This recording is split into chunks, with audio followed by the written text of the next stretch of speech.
வணக்கம். நீண்ட இடைவெளிக்கு பிறகு திராவிட முன்னேற்றக் கழகத்தினுடைய இளைஞரணி 2வது மாநில மாநாடு மாநில உரிமை மீட்புக்காக பாசிச சக்திகளை விரட்டுவதற்காக கூடியிருக்கக்கூடிய அனைத்து முத்தமிழறிஞர் கலைஞர் அவர்களுடைய உயிரிலும் மேலான உடன்பிறப்புகளுக்கும், கலைஞருடைய பாணி என்பது இருந்த இடத்திலிருந்து இணை எதிரிகளை வச்சு செய்வார். நம்முடைய முதலமைச்சருடைய பாணி என்பது இவர் இருக்கிற இடத்திற்கு அவர்களை வர வைத்து செய்வார். அந்த அளவிற்கு தொடர்ந்து பாசிச சக்திகளுக்கு தமிழ்நாட்டிலிருந்து சிம்ம சொப்பனமாக இருக்கக்கூடிய மாண்புமிகு தமிழ்நாட்டு முதலமைச்சர் அவர்களுக்கும்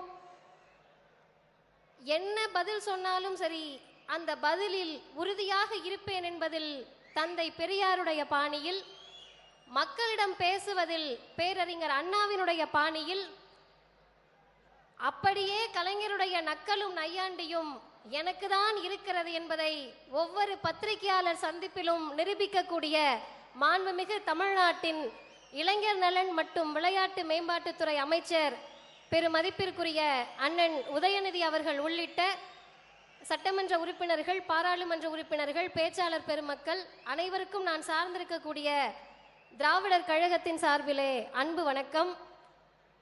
இந்த மாநாடு என்பது ஒரு செய்தியை தான் மீண்டும் மீண்டும் எனக்கு நினைவுபடுத்துகிறது. 500 அடி ஆழ குழி தோண்டி நீதி கட்சியை புதைத்து விடுவோம் என்று சொன்னவர்களெல்லாம் மறைந்து விட்டார்கள். 100 ஆண்டு தாண்டியும் பெரியாரின் பேரன்கள் இங்கே இளைஞரணி தோழர்களாக அமர்ந்திருக்கிறோம் என்று சொன்னால், இந்த இயக்கத்தினுடைய வலு என்பது நம்முடைய அறிவின் பார்ப்பட்டது.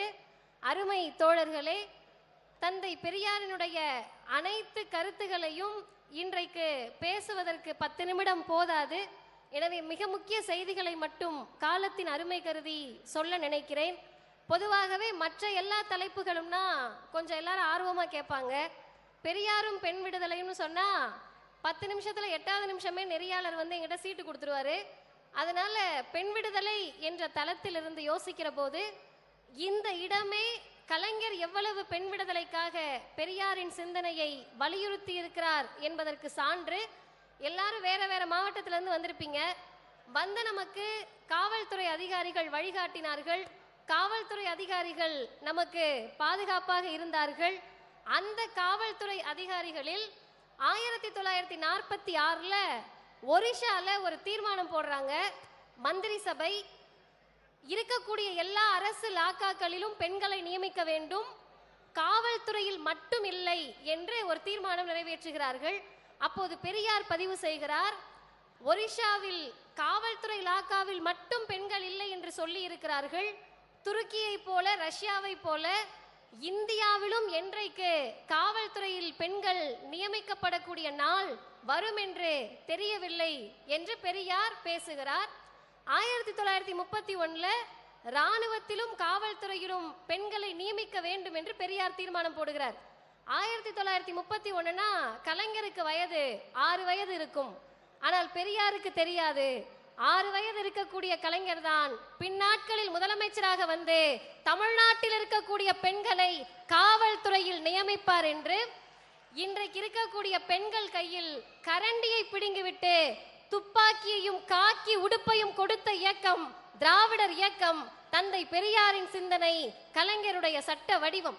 அந்த வழியில் வந்த நாம் நாளைக்கு கோட்சேவின் பேரன்கள் ஒன்று கூட இருக்கிறார்கள்.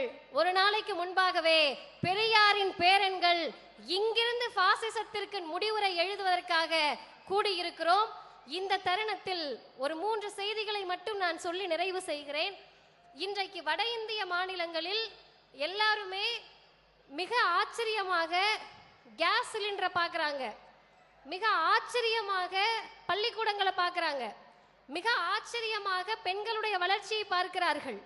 ஆனால் பள்ளிக்கூடங்களையும் கேஸ் அடுப்புகளையும் பெண்கள் ஆச்சரியமாக அங்கே பார்த்து கொண்டிருக்கக்கூடிய நேரத்தில் இந்தியாவிலேயே கல்வி சதவிகிதத்தில், பெண்கள் கல்வி சதவிகிதத்தில் முதல் மாநிலமாக இருப்பது தமிழ்நாடு.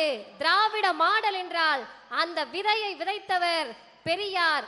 அதை சட்டமாக கொண்டு வந்து நமக்கான கல்வி வாய்ப்புகளை எல்லா நிலையிலும் உறுதி செய்தவர் முத்தமிழறிஞர் கலைஞர் அவர்கள். அதுக்கடுத்து ஒரு கட்டம் வருது, 12வது வரைக்கும் படிச்சுட்டல்ல போதும்ன்றாங்க.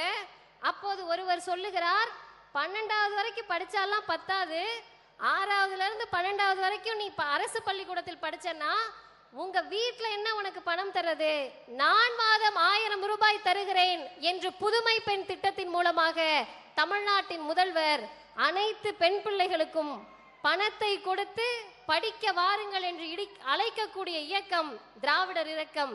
எனவே அருமை தோழர்களே, வந்திருக்கக்கூடிய உங்களை எல்லாம் இளைஞர்கள் என்று சொன்னார்கள், வாலிபர்கள் என்று சொன்னார்கள். ஆனால் பேரறிஞர் அண்ணா நம்மை அப்படி விழிக்கவில்லை. அண்ணா எப்படி நம்மளை கூப்பிடுறாருன்னா, வீரர்கள் தேவை என்று பேரறிஞர் அண்ணா அவர்கள் நம்மை அழைக்கிறார். என்ன சொல்லி கூப்பிடுறாருன்னா, காரியமாற்றும் வீரர்கள் தேவை, ஆரியத்திற்கு அடிபணியாத வீரர்கள் தேவை என்று பேரறிஞர் அண்ணா அழைக்கிறார். ஆரியம் ஆளுநர் வடிவில் வந்தாலும் சரி, ஆட்டுக்குட்டிகள் வடிவில் வந்தாலும் சரி, எந்த வடிவில் வந்தாலும் விரட்டி அடிப்பதற்கு கருப்பு சிவப்பு கொடி எல்லா நேரத்திலும் தயாராக இருக்கும் என்பதை அறைகூவல் விடுக்கக்கூடிய மாநாடுதான் இது. இன்னும் 3 மாதங்களில் நாடாளுமன்ற தேர்தல் வர இருக்கிறது. மற்ற கட்சிகள் எல்லாம் தீர்மானம் நிறைவேற்றினார்கள். அதுல 31 தீர்மானமும் திமுகவை எதிர்த்த தீர்மானங்கள். ஆனால் இங்கே நிறைவேற்றப்பட்ட அத்துணை தீர்மானங்களும் தமிழ்நாட்டில் இருக்கக்கூடிய ஒவ்வொருவர் வீட்டில் இருக்கக்கூடிய பிள்ளைகளின் கல்விக்காக, பெண்களின் முன்னேற்றத்திற்காக, இளைஞரின் வேலை வாய்ப்புகளுக்காக, அனைத்திற்கும் மேலாக பிராக்கெட்ல நம்ம முதல்வர் கொண்டு வரக்கூடிய பெண்ணுரிமை திட்டத்துக்கெல்லாம் பிஜேபி அல்லாத பெண்கள் அப்படின்னு நம்ம எக்ஸெப்ஷன் கொடுக்கல, அதிமுக இல்லாத பெண்கள் எக்ஸெப்ஷன் கொடுக்கல. அனைத்து பெண்களுக்குமான அரசாக இந்த திராவிட மாடல் அரசு இருக்கிறது என்று சொன்னால், பெரியாரின் தொடர்ச்சியாக, அண்ணாவின் தொடர்ச்சியாக, கலைஞரின் தொடர்ச்சியாக இன்றைக்கு நடைபெறக்கூடிய இந்த அரசை பாதுகாக்க வேண்டிய கடமை ஒவ்வொருவருக்கும் இருக்கிறது. நம்மை பாதுகாத்து கொண்டால் பத்தாது. இன்றைக்கு பிரதமர் பேசுகிறார், பேட்டி படாவோ பேட்டி பச்சாவோ. அப்படின்னா அவருக்கும் என்னன்னு புரியல. நம்ம என்னன்னு கேட்டோம்னா, பெண் குழந்தைகளை பாதுகாப்போம், பெண் குழந்தைகளின் கல்வியை பாதுகாப்போன்றாங்க.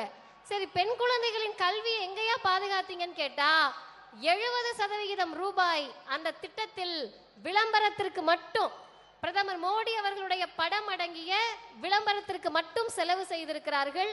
இப்படியாக பெண் பிள்ளைகளுடைய கல்வியை புதிய கல்விக் கொள்கை என்ற பெயரால் காவு வாங்கக்கூடிய, நீட் என்ற பெயரால் பெண்களை மருத்துவராக விடாமல் தடுக்கக்கூடியவர்கள் ஆளக்கூடிய நாட்டில்தான் அமைச்சராக நான் பேசவில்லை, அனிதாவின் அண்ணனாக பேசுகிறேன் என்று இளைஞரணி செயலாளர் சொல்லுகிறார் என்றால், இவர்களுடைய கரத்தை வலுவாக பற்றி கொண்டு இந்தியாவை காப்பாற்ற வேண்டிய பெரும் பொறுப்பு நமக்கு இருக்கிறது. இறுதியாக சொல்லி முடிக்கிறேன். வரக்கூடிய நாடாளுமன்ற தேர்தலில் 2 அணிதான்.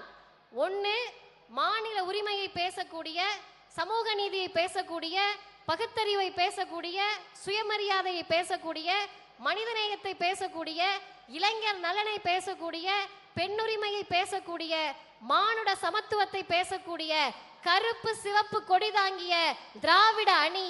மற்றொன்று, மக்களை நாசமாக்கக்கூடிய திட்டங்களை கொண்டு வந்து இளைஞர்களின் வேலை வாய்ப்பை காவு வாங்கக்கூடிய, மணிப்பூரில் 2 பெண்களை நிர்வாணப்படுத்திய, ஒட்டுமொத்த மனித குலத்திற்கும் எதிரான, குறிப்பாக பெரும்பான்மை இந்து மக்களுக்கு எதிரான ஆரிய காவி பாசிச பிஜேபி என்ற 2 அணிகள் தான் 2024 நாடாளுமன்ற தேர்தலில்.